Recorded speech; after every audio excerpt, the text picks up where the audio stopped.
Press మీట్లలో మనకు అనుకూల జర్నలిస్టులే వచ్చి ఉండాలి. అలాగే లేకపోతే అసలు ఎవరైనా వేరే మనకు వ్యతిరేకంగా ఉండేటటువంటి వాళ్ళు అడిగితే వాళ్ళని అక్కడే అవమానిస్తాం. అట్లాగే మా ఇష్టం వచ్చినట్టు మాట్లాడతాం, అది భాష సంస్కారం అనేది పక్కన పెట్టేస్తాం అని వ్యవహరించడంలో కొడాలి నాని స్పెషలిస్ట్. అదే కొడాలి నాని ఇప్పుడు జనంలోకి, మరి ఎన్నికల టైం కదా, వీడప్పుడైతే జనాన్ని దబాయించేవాడు, ఇప్పుడు ఎన్నికల టైం అయ్యేటప్పటికి జనాలు చొక్కలు చూపెడుతున్నారు. అక్కడ తన సంబంధించి తాజాగా ఎన్నికల ప్రచార నిమిత్తం ప్రజల్లోకి వెళ్తున్న అధికార పార్టీ అభ్యర్థులు ప్రత్యేకించి కొడాలి నానికి పెద్ద సమస్య ఎదురైంది. కృష్ణా జిల్లా గుడివాడపట్నం గుడ్మెన్పేటలో ఎమ్మెల్యే కొడాలి నానికి మంగళవారం రాత్రి అలాంటి పరిస్థితి ఎదురైంది. తమకు ఇళ్ల పట్టాలు ఇవ్వలేదని జనవరి నుంచి తిప్పిస్తున్నారని స్థానిక దళిత మహిళలు నిలదీశారు.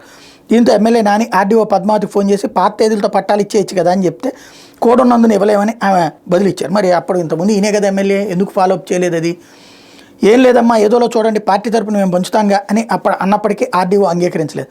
దీంతో ఆయన కలెక్టర్ని మీరే పంపించేశారు కానీ వెటకారంగా అన్నారు. పట్టాల విషయంలో మహిళలు ఎంతకీ తగ్గకపోవడంతో ఆయన నేలపై కూర్చుని వారికి నచ్చచెప్పే ప్రయత్నం చేశారు. అనంతరం స్థానికులు రహదారుల దుస్థితిని ప్రస్తావించారు. దీంతో ఎమ్మెల్యే అక్కడి నుంచి పలాయనం చిత్తగించారు. ఏలూరు జిల్లా పోలవరం అసెంబ్లీ వైకాపా అభ్యర్థి ఎమ్మెల్యే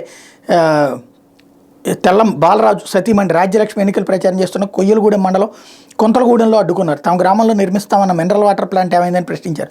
తూర్పుగోదావరి జిల్లా తాళపూడి మండలంలో ప్రచారానికి వచ్చిన కొవ్వూరు వైకాపా ఎమ్మెల్యే అభ్యర్థి తలారి వెంకటరావు రోడ్ల దుస్థితిపై మహిళ నిలదీసింది. విశాఖ దక్షిణ నియోజకవర్గ వైకాపా అభ్యర్థి మాజీ ఎమ్మెల్యే వాసుపల్లి గణేష్ కుమార్పై మత్స్యకారులు ఆగ్రహం వ్యక్తం చేశారు. ఇట్లాగా వరుసపెట్టి వాళ్ళని క్వశ్చన్ చేస్తున్నారంటూ ఈనాడు హైలైట్ చేసింది.